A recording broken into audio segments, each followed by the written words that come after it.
A gente fala agora com o jornalista Nelson Rubens, que também teve programa com o Silvio Santos, que teve lado ao lado em vários momentos da vida desse enorme comunicador.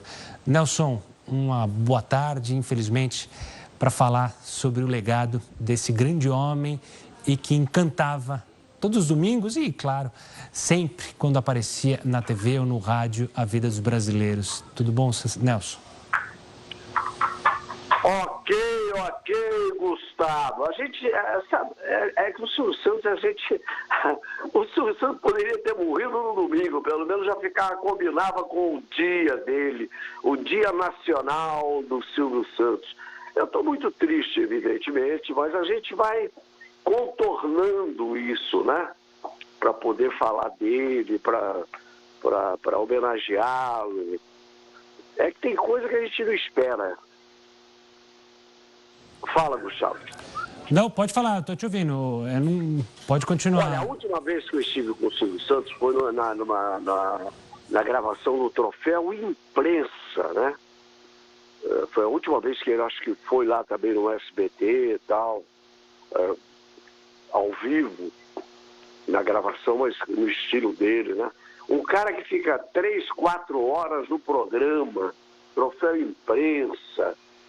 A gente levantava da mesa lá da bancada para tomar café, até para fazer xixi.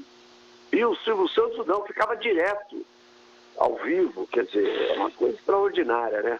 O que ele fez, o que ele realmente criou para a televisão brasileira, para o entretenimento do povo brasileiro. Então, acho que hoje o Brasil realmente tem que estar muito de luto, mas ao mesmo tempo tem que ressaltar essas coisas todas, né? Um cara que não teve problema com ninguém, nunca criou, sabe, sempre tratou, abriu espaço para o público falar, participar do programa dele, com prêmios. Então é espetacular o que ele fez, né? É uma obra que vai ficar para a história sempre. 93 anos de idade. Fala, Gustavo.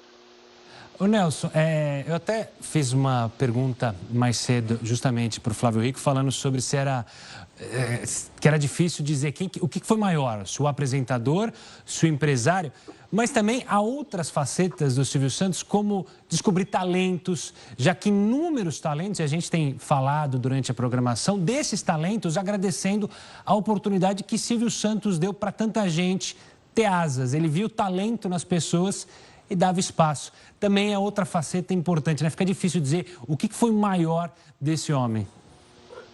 Tudo que ele fez foi muito grande, muito importante, né? Como apresentador, como empresário. O cara criar uma rede de televisão, o SBT, né? Depois que ele saiu da Globo, ele ficou atrapalhado, né? Porque ele foi para a Tupi, que a Tupi ia fechar também, fechou. Aí ele conseguiu, com méritos, né? Pelo que ele representava, um canal de televisão, abriu a TVS no Rio de Janeiro, depois o SBT, que virou uma rede nacional. E sempre, eu acho que é importante também ressaltar, Gustavo, o Silvio Santos, por exemplo, tem muita gente que fala, mas as filhas trabalham no SBT, comandam agora o SBT.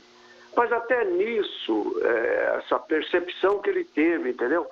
É melhor botar alguém da família, a Patrícia Bravanel, alguém para dirigir, a Daniela Beirute, né? Então, tudo isso vai somando com o que ele representava e representa para nós brasileiros, né? Claro. Ô, Nelson, você esteve próximo ao Silvio. Esse ser humano era muito diferente daquele que aparecia na TV, o empresário que se reunia, obviamente, com os demais donos de TV e também outros empresários de outras áreas?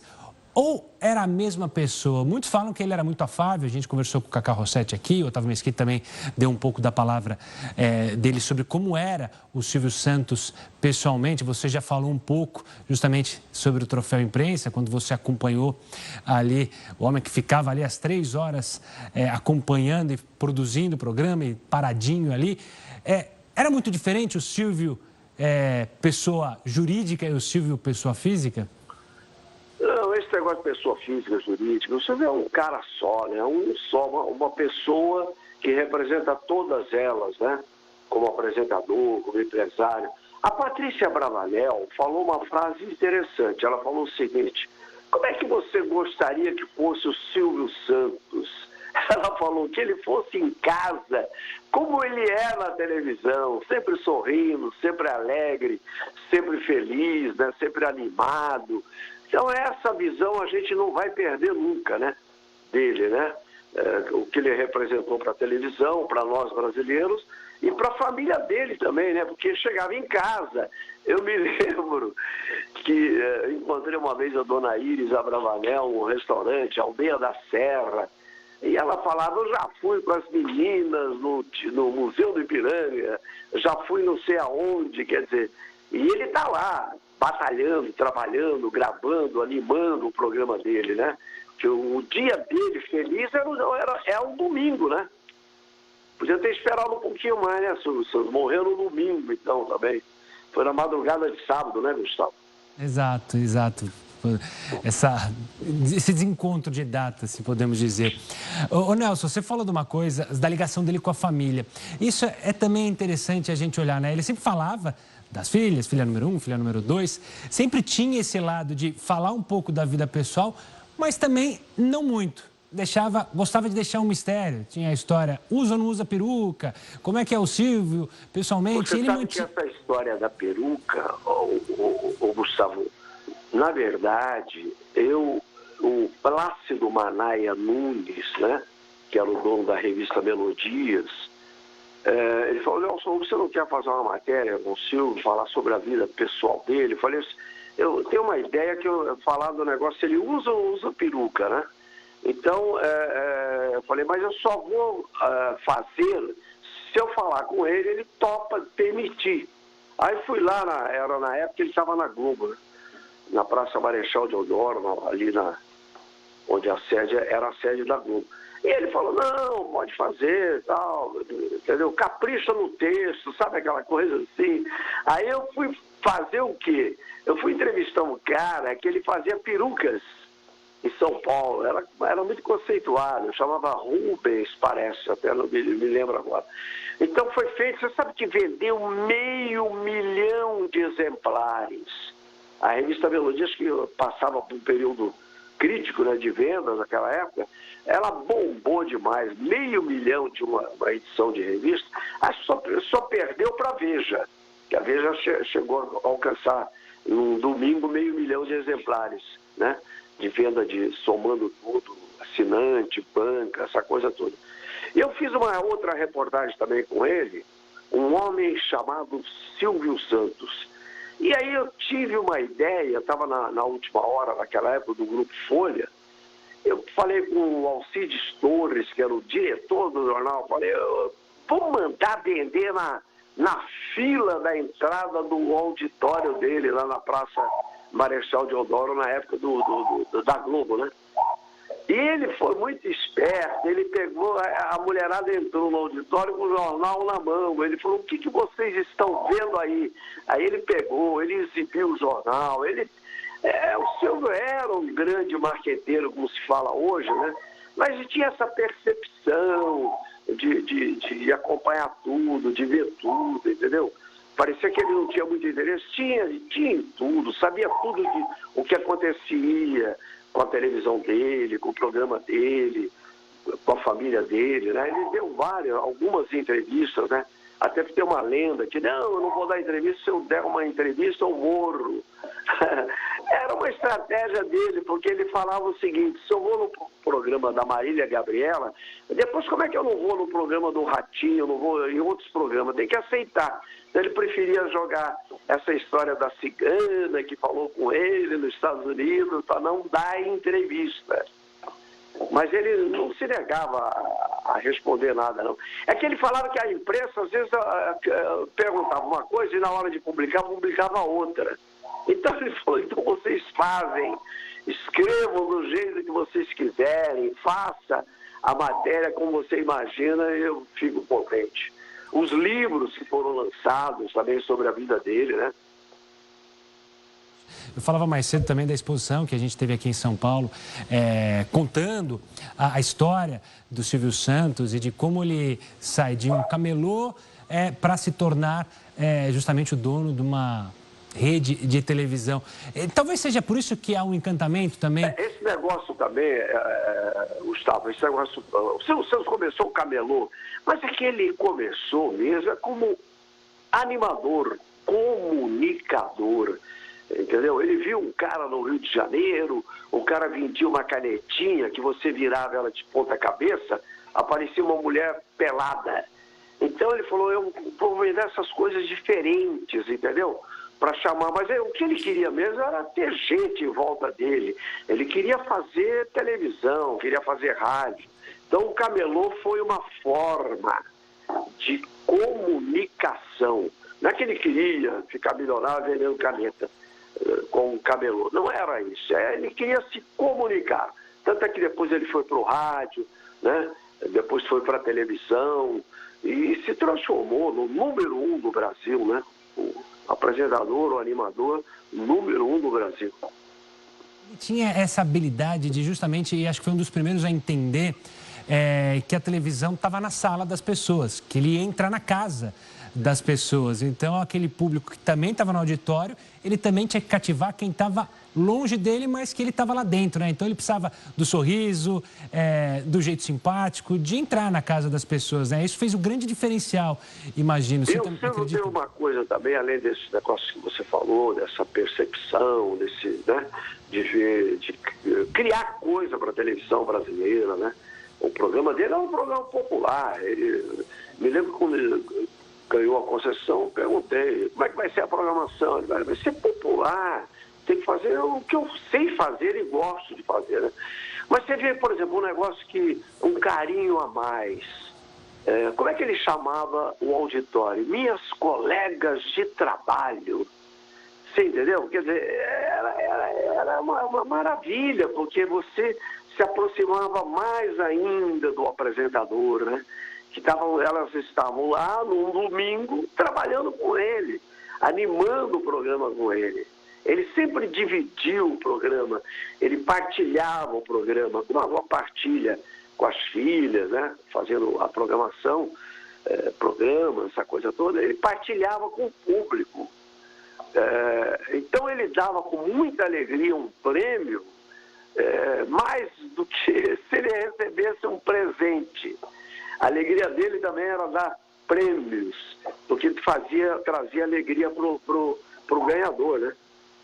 Claro. Essa paixão que ele tinha... Teve uma fase também, o Boni estava falando na Globo também, esse negócio todo, teve uma fase que o Boni falou, o Silvio Santos criou uma rede de televisão, uma rede Silvio Santos, que ele criou um personagem, que era o Silvio Santos, e ao mesmo tempo, né, transformou isso em dinheiro, transformou em negócios, né, essa coisa toda.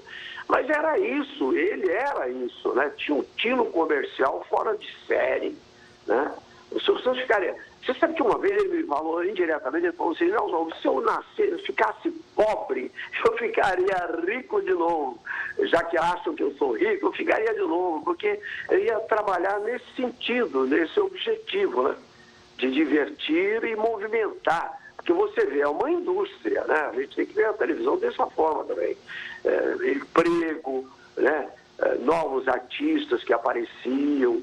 Então, e no meu caso com ele, foi um casamento legal também, porque eu fiquei 5 anos, nós dois, só eu e ele dentro do estúdio, fazendo fofoca, né? Então, até sentei de frente para ele, que era para eu perceber que comunicava melhor.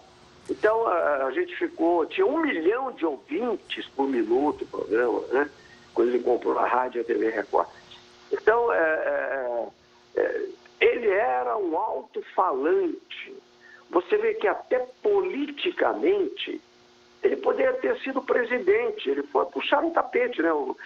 Comprovaram que o partido dele, que ele ia ser candidato, não tinha registro, não estava registrado oficialmente, faltava documentação, e aí acabou sendo descartado. Mas ele até fala, você sabe que o Michel Temer, que foi presidente do Brasil, vice, mas foi presidente também. Um dia ele foi na casa do Silvio Santos, lá no Morumbi, e falou assim, Silvio Santos, no finalzinho, já no cafezinho, por que você queria ser presidente do Brasil?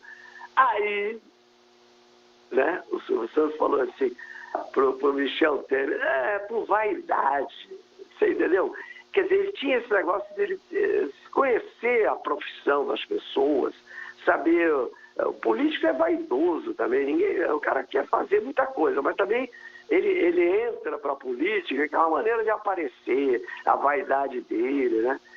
E subindo no cargo público, né? Então para o Michel Temer ele falou, Silvio Santos, por que você quis ser presidente? Ele falou, por vaidade. É o bom humor dele, né? Que vai ficar eternamente no coração da família brasileira. Porque você vê, a avó assistia, a mãe assistia, a filha assiste, né? Então, isso tudo, a gente teve grandes apresentadores também, o Chacrinha, trabalhei com o Chacrinha também, mas o Silvio Santos era uma coisa fora do normal, do padrão. No mundo inteiro deve ter, na Itália tinha o Silvio Santos, do jeito dele. Nos Estados Unidos, os apresentadores de auditório também tiveram grande destaque, né? Mas a obra dele fica, e fica o sorriso no ar. Com toda certeza. Nelson, obrigado por ter falado aqui conosco, falado um pouco da sua história junto com o Silvio e também essa homenagem a esse enorme apresentador e empresário. Nelson, um abraço e até uma próxima. Viu, Gustavo? Por favor. Record News, vocês estão em todo o Brasil, vocês vão ter muita coisa para fazer, para falar, para fazer programa. Acho que vale a pena, né? Essa relação boa que ele tinha também com o bispo Edir Macedo e tudo, né? Então, eu acho que fica aberto agora uma página diária para a gente ficar falando dele. E temos muito por que falar. Nelson, um forte abraço e até uma próxima. Um bom programa e parabéns também por essa iniciativa de botar no ar as pessoas falando, né, do homem sorriso no Brasil. Tchau, tchau, Nelson.